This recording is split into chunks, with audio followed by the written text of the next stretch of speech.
Hay may buntag. Daghan ba ninyo ron nga adunay gipangbati nga mga sakit?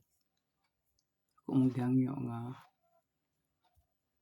sulayin ninyo ang inyong sakit, inyong pangayoon sa Dios, pag-ampo, pangayo niya. Kung ikaw karon wa pa ka kasuway niini, so akong gihangyo nimo mga igsuon ako nga ang pag-ampo dako kay ikatabang ano man kay damdagan sa Dios ang atoang hunahuna usa atong buhaton, then makapaluag usab sa ato ang kabalaka sa atong kahadlok.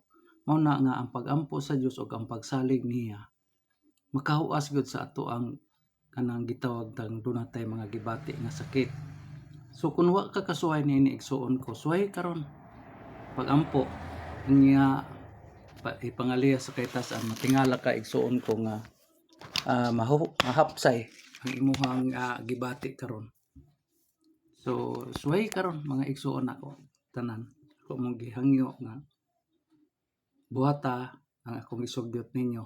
Wa may mawala ni ana kay unsa ra may pagpangaliya sa Dios, pero saligi tuoy kay daw na gyud mahitabo sa mga milagro sa imuhang sakit nga gibati karon. So daghan salamat ninyo maayong buntag, inyong mananambal Dudong Boyser, ang mananambal Binisaya nga niya dinhi sa Davao City.